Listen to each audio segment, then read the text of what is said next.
Welcome back to some r/AskReddit with the Rosy Pair. And today we are asking people on Reddit from Bisexual Space Lover, what's a secret you'll never tell your partner, but are willing to tell strangers on Reddit?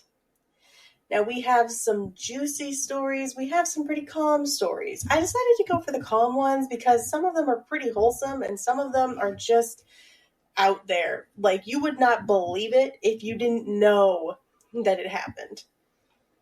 Our first reply comes from CassCat35, who says, "My husband loves talkative cats. When we first got our kittens, I gave them a treat every time they made a meow or chirp. Since I was working from home, they ended up becoming very low vocal. He still goes on about how lucky we are to have such talkative cats on a weekly basis." I mean, if it works, it works. It's not a bad thing, but I don't think you should tell him, honestly, OP.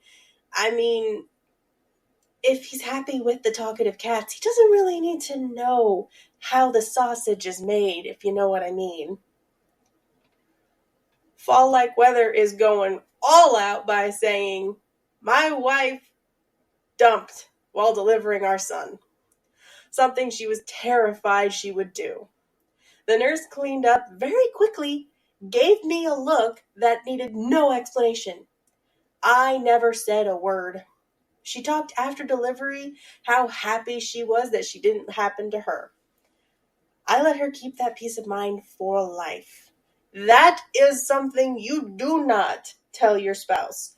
If there is any moment where your spouse asks you to be honest with me, no, you do not be honest with them. If I have been married for 5 minutes, I've been married for a lifetime. And that marriage has told me if someone starts a sentence with "be honest with me," they do not want an honest answer. I've just contradicted myself because I always tell my husband to be honest with me and actually be honest. Like, I recently gave myself a military cut for my hair. And every time I see him, I ask him, "Be honest with me. Do you like it or hate it?" And he's just like, "Whatever you want, babe." That's not the answer I want. Cocktail Onion is pulling out some serious dad vibes, though. Sometimes I just sit in my car outside work or our apartment for 20 to 30 minutes because I need some alone time. I have my mind full to the brim at work and rarely get time in the house alone. Sometimes I just need it to be quiet and not have to pay attention to anything.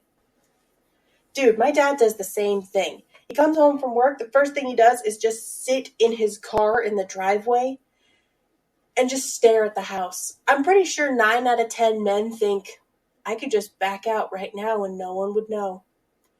I could drive away and they wouldn't notice, would they? The only problem is my dad had a house full of girls and we were all daddy's girls, so we'd notice. Fandy Billy is pulling out all the stops. Our cat didn't break the towel rack. I did. I was pretending to be fighting off zombies, grabbed it, and ripped the goddamn thing off the wall. I heard her coming to check the noise and looked down at my cat. She came into the bathroom to me asking the cat, "Why did you think the towel rack would hold your weight, you silly cat?" Dude, you were getting ready for the zombie apocalypse. There's no situation where she would believe that this was an accident. There's no way she wouldn't look at you and go, "You are an immature idiot," and just laugh in your face and probably hold it against you for the rest of your life. On the upside, dogs and cats are very good scapegoats. They cannot deny anything. Okie McOatface has shot himself in the foot, though. I've broken your personalized cup your sister got you 3 times. I recreated the design on paint and got some screen printing stall at the mall to print it on the cup. Each time, it looks a little bit different. Oh, let's hope your spouse is not on Reddit and sees that. They're going to be going through every single personalized mug that anybody in their family has ever gotten them, just seeing if something looks different on all of these cups. Nightmare 2828, however, oh, he is exuding vibes. I don't know which one. Let me know in the comments. When I play video games and my wife isn't here, I narrate what I do and respond to fake questions from a non-existent camera or a non-existent chat like I'm some kind of big shot streamer. I even look at a fake camera when something happened, lol. Dude, start streaming on Twitch. Not only will you have actual questions to answer from chat, but you can do it while your wife is home and she won't think you're crazy. She'll think you're making money. I can't play video games, so I am not a very good judge on what you should and should not do. But go for it, man. If doing this is what makes you happy, you got your first subscriber right here. I will come to Twitch. I'll make a Twitch chat. I will make a Twitch account, and I will come and watch you play. I do not care. I don't care how good or bad you are. I will hype you. I am in. Jack7074 has 1 brownie points for the rest of his life. Every time we're playing Yahtzee and she asks, do I have 1 more roll or was that 3? I always say 1 more, regardless of the truth. You're bending the rules for her. That's so nice. That's just, oh my god, that is the sweetest thing you can do. Like, if someone is not good at a game, you tend to bend the rules or just ignore a few rules so that they can have fun. And as long as she's having fun, who cares if you win or lose? They're having fun, damn it. I love it. SpaceX Blaze is going to be sleeping on the couch if their spouse is on this. Whenever she's not home, I let the dog onto the bed and take a really comfy nap. I set an alarm for an hour and kick the dog off and clean the fur off before she ever gets home. I've been doing this for nearly 3 years now. If she finds out that you're doing this, oh, not only is that dog going to be sleeping outside, but you're going to be on the couch. Or worse, the dog will be allowed on the bed and you'll be on the couch. Oh, still be punished, but the dog's still going to get rewarded because, well, damn it, we can't get mad at dogs. No matter what the dog does, you can't be mad at it. Sturm2K has brought up something extremely recent.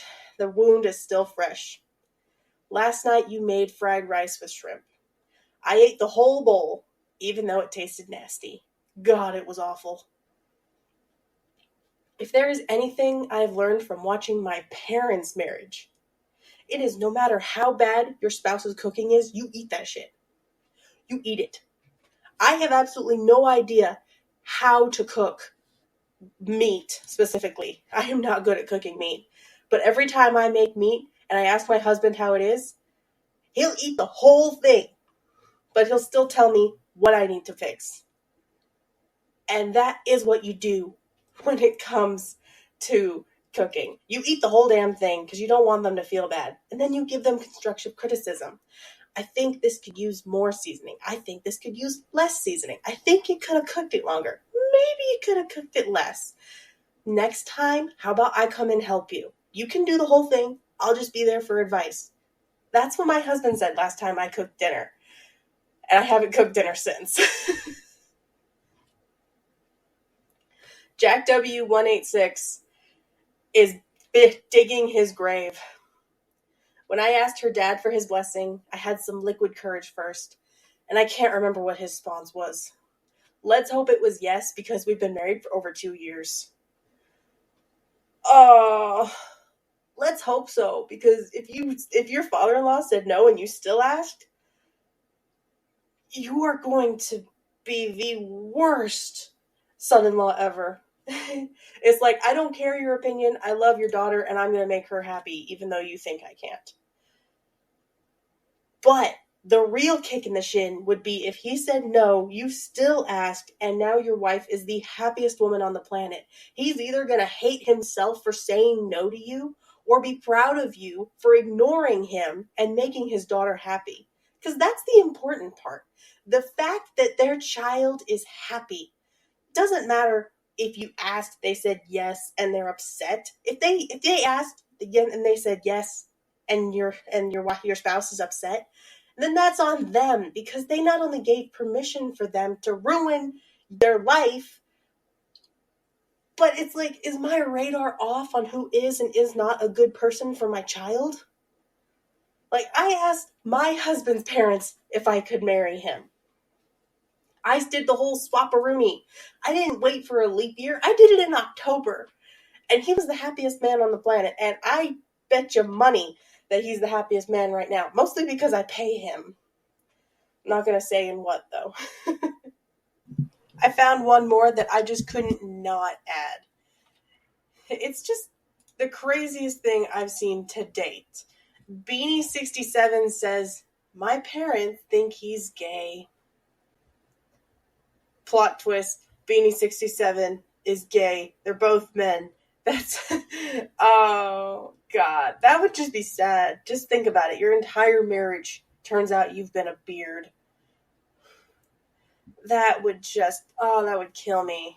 I'm so glad my husband openly told me that he's gay before he married me, though. That is going to wrap up this session of Ask Reddit. I hope you guys have thought of some things that you never wanted to tell your spouse or even your family. And if you do, the link for this post is in the description, as well as the very first Ask Reddit video that I have posted, just in case you guys wanted to get some more information on what kind of Ask Reddit stuff I'm reading. And if you have any other ideas on Reddit posts that you want me to read, just comment down below and tell me, because I'm up for anything, you guys. I'll post it on Monday with my experimental stuff. And if you absolutely like the video, give it a like, because that really, really helps me out. And if you love my channel, share my videos around and maybe subscribe, because as I've said, I'm trying to get 100 subscribers by the end of this year. Maybe it'll happen, maybe it won't, but it doesn't hurt to try. Anyway, guys, thanks so much. Bye!